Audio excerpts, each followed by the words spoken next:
Ordinary shares की valuation, very common words जो most of the time हमारी life में आता है, बड़ा कॉमन है। अच्छा, ये टॉपिक इसलिए आप लोगों के लिए इंपॉर्टेंट है पाकिस्तानी सिनेरियो में कि most of the time portfolio managers Pakistani scenarios में वर्कआउट कर रहे होते हैं स्टॉक मार्केट में। They are not going to engage with some other markets, limited portfolio होता है, लेकिन ज्यादातर पोर्टफोलियो मैनेजर्स की वर्किंग या एबिलिटी टुवर्ड्स वर्क या प्लेटफॉर्म अवेलेबल फॉर इन्वेस्टमेंट जो होता है वो कैपिटल मार्केट होती है, यानी कि ऑर्डिनरी शेयर स्टॉक मार्केट या ऑर्डिनरी शेयर मार्केट, जहां पे वो शेयर्स खरीदने और बेचने का काम करते हैं। एक बेसिक क्वेश्चन हमेशा रेज होता है माइंड में, what's are the fundamentals to decide which share is important और which share is not important. आप लोगों से भी डिफरेंट टाइम्स में जब मैं लेक्चर्स आप लोगों के साथ फिजिकली कभी किया है उस वक्त मैंने आपसे यही कहा है कि मोस्ट ऑफ द टाइम्स कुछ शेयर्स अंडर वैल्यू बुक हो जाते हैं। अंडर वैल्यू वो कैसे हो जाते हैं? How we determine the value के अंडर वैल्यू है, how we determine the value ये ओवर वैल्यू है। The reason is that most of the time the common phenomena जो होता है वो उनकी बुक वैल्यू पर शेयर होती है जो हम अकाउंटिंग से निकालते हैं, but it's not a true picture. Finance की ट्रू पिक्चर डिफरेंट है। फाइनेंस की ट्रू पिक्चर ये है कि फाइनेंस ये कहती है कि जो भी आपकी स्टॉक की वैल्यू है उसकी एक सर्टेन वैल्यूएशन होगी। वो सर्टेन वैल्यूएशन वो कैसे आप डिसाइड करेंगे कि वो किस सेंस में कैलकुलेट हो रहा है?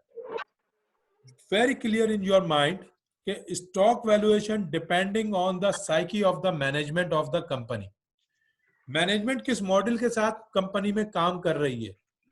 किस मॉडल से मेरी मुराद ये है कि जो लोग जिस कंपनी में मैं शेयर्स खरीदने जा रहा हूं उस कंपनी की जो बोर्ड ऑफ डायरेक्टर्स हैं उनका माइंड सेट क्या है? क्या वो क्या वो मार्केट में एग्रेसिव मूड में है, वो रिटेंशन करते हैं, उनके पास ग्रोथ अपॉर्चुनिटी है, या वो डिसबर्स कर देते हैं? What's are the reason behind it? Basically अभी हम आगे जाके पढ़ेंगे। हर कंपनी की जो बोर्ड ऑफ डायरेक्टर्स होते हैं वो नॉर्मली तौर पे 4 मॉडल्स के साथ काम करते हैं। मैं ख्याल में म्यूट कर दूं।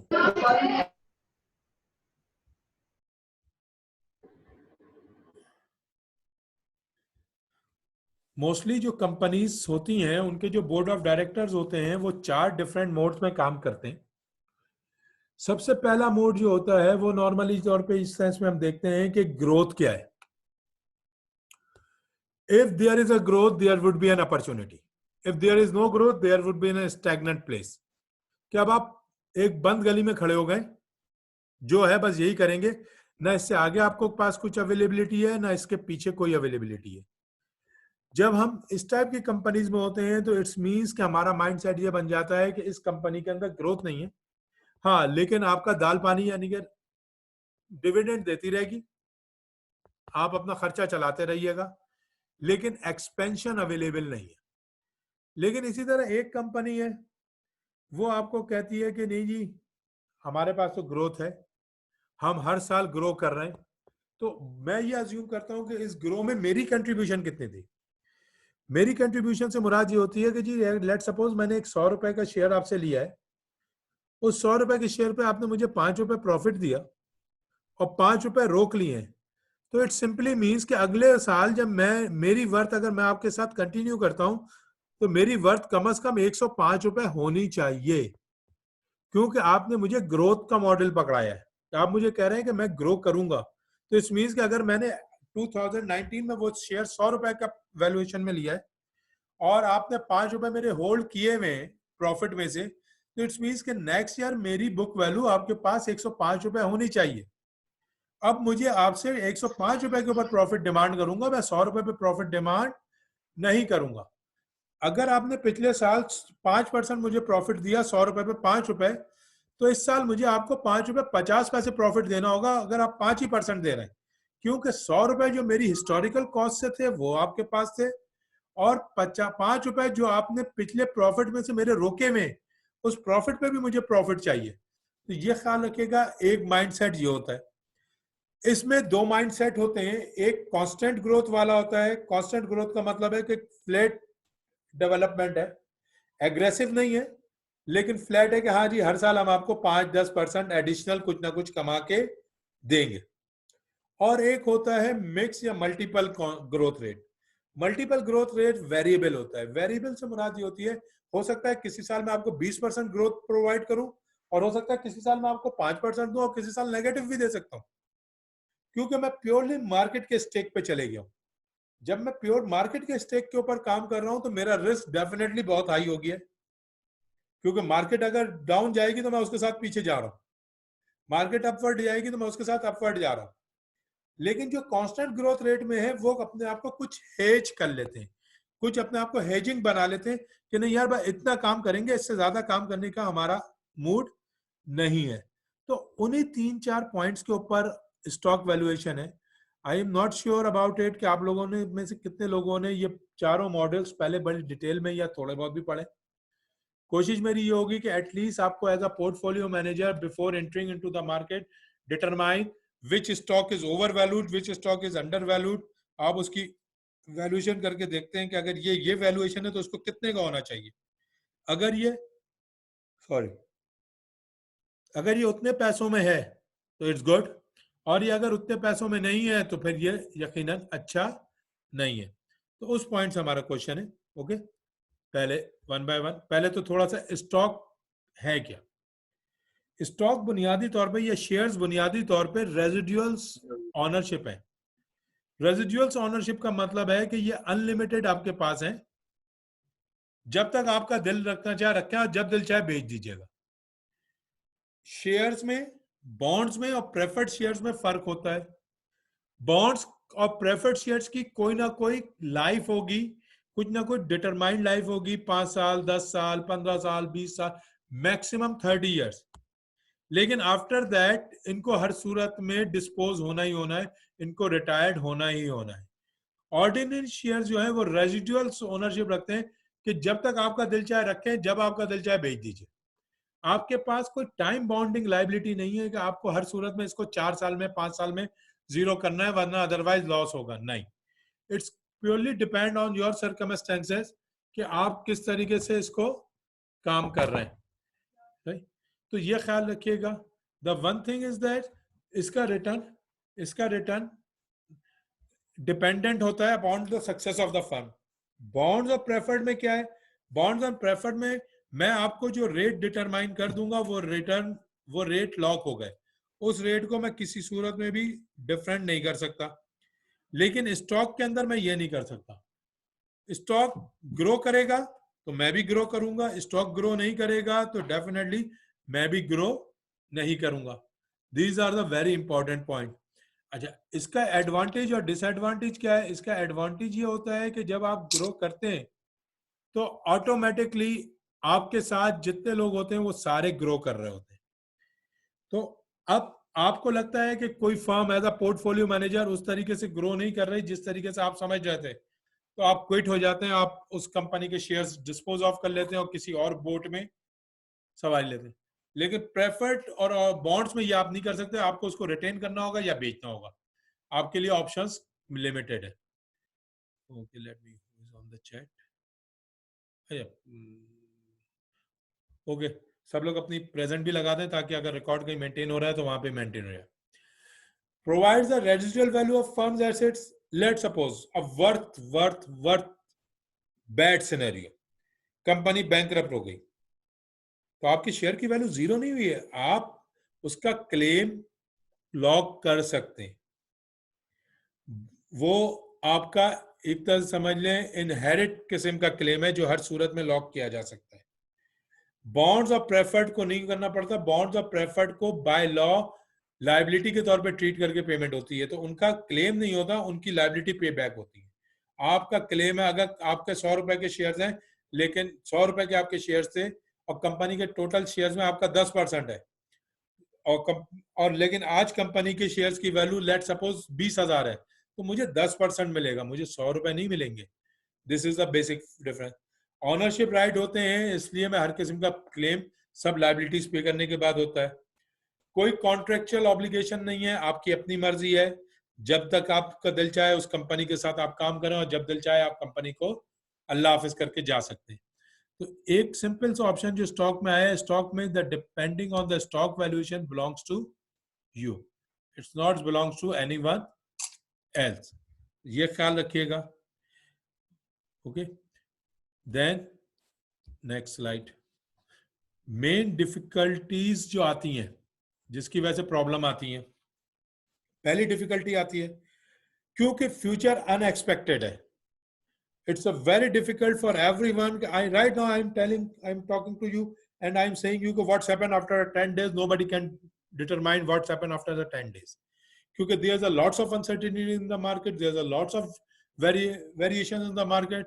If I'm asked a very gentle guy, a very outstanding person from the stock market and asking what's happened after 10 days, I'm pretty sure it's smart answer is this. I'm not sure about after 10 minutes. क्यों कि अनएक्सपेक्टेशन बहुत आ गई है। तो इस सूरत में future के cash flows मैं कैसे डिटरमाइन कर लूं कि 4 साल आगे तक के कैश फ्लोज ये आएंगे? How we determine? इस साल तो नेगेटिव ग्रोथ पॉसिबिलिटीज हैं। जब नेगेटिव ग्रोथ पॉसिबिलिटीज है तो there would be a lot of chances कि इस साल कंपनियों को डिविडेंड देना भी अजाब हो जाए, क्योंकि वो अपनी मिनिमम कैश फ्लोज को भी मेंटेन नहीं कर पा रहे होंगे। तो ये सारी चीजें आपको अपने माइंड में रखनी होती हैं जब आप काम कर रहे होते हैं। These are the massive difficulty.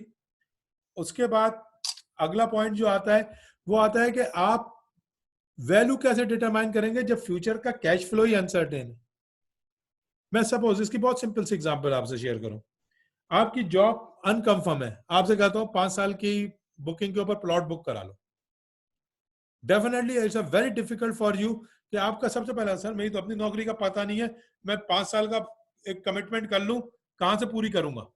क्यों कि आपका, लेकिन आपकी वही गवर्नमेंट जॉब है, आपको श्योरिटी है, या एक अच्छी प्राइवेट बड़ी कंपनी में जॉब है जहां परमानेंट है, आपने कहा बुक कर लेते हैं 5 साल, यार आगे कोई ऐसी बुरी तो नहीं दिख रहा।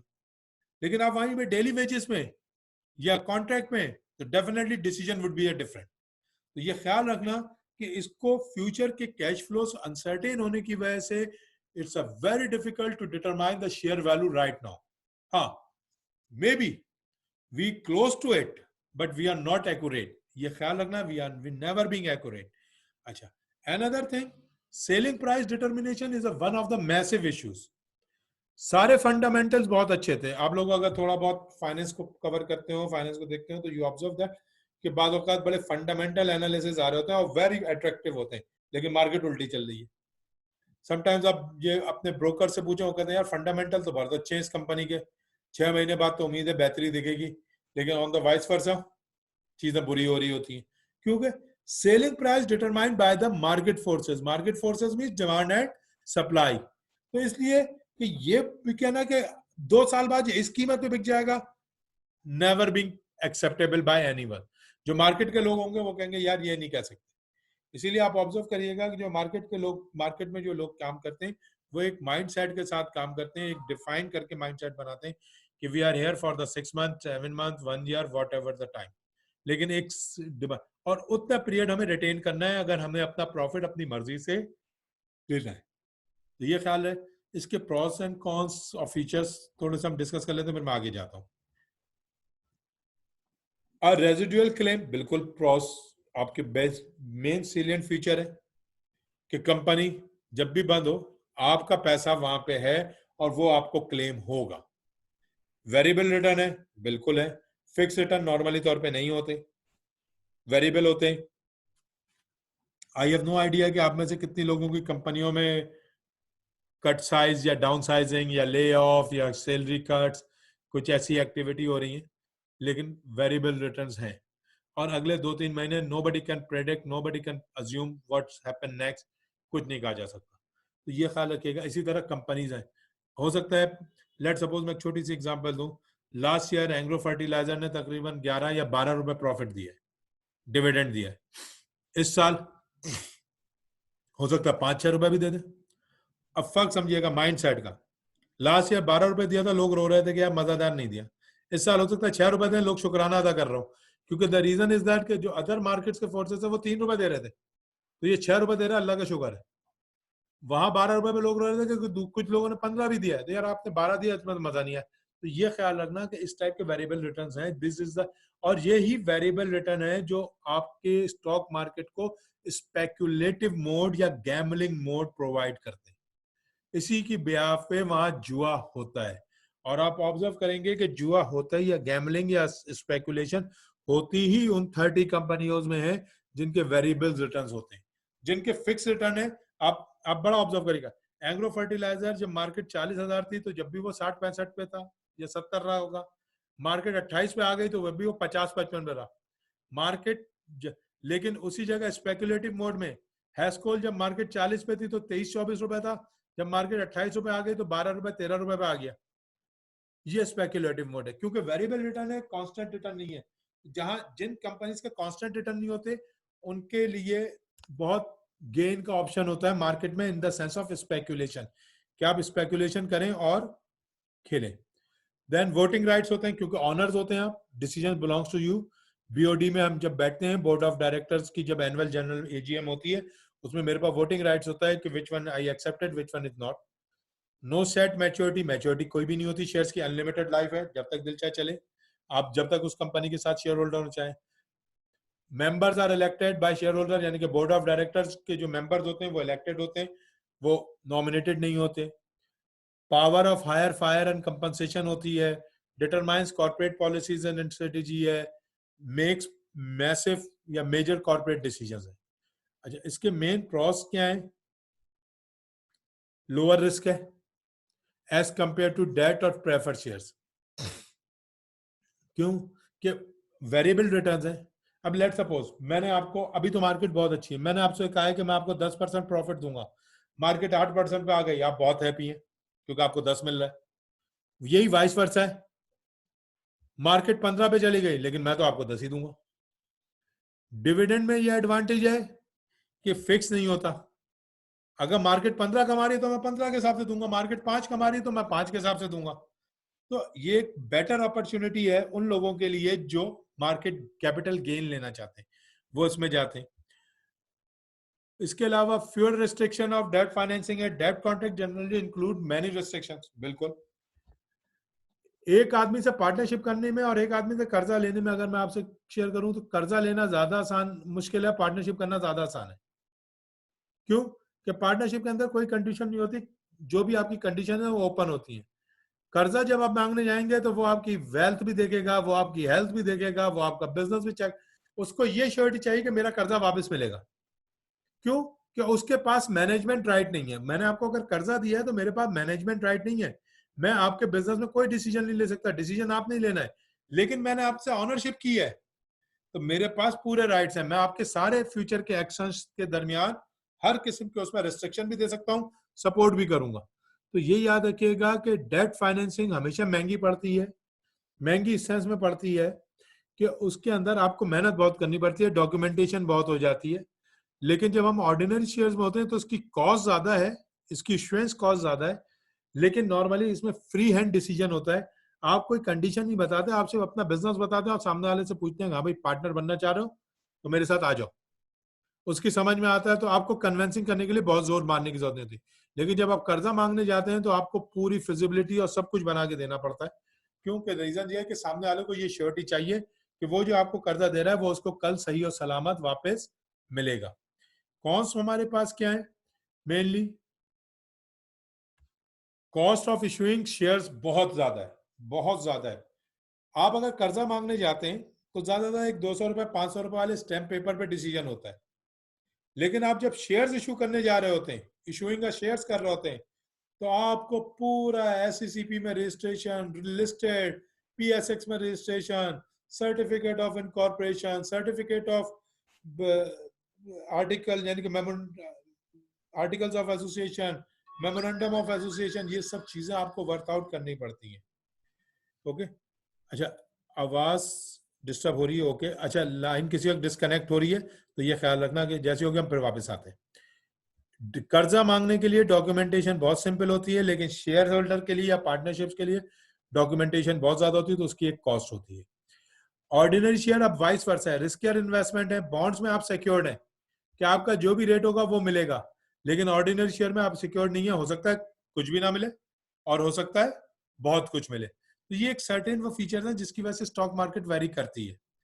यहां से हमारा आज का टॉपिक है वैल्यूइंग ऑर्डिनरी शेयर्स। इनको हम कैसे वैल्यू करते हैं, इन मॉडल्स को। इस मॉडल्स को अब ये क्लास के बाद जब मैं दोबारा कनेक्ट करता हूँ फिर भी डिस्कस, क्योंकि लेस देन 1 मिनट है तो इट्स मे बी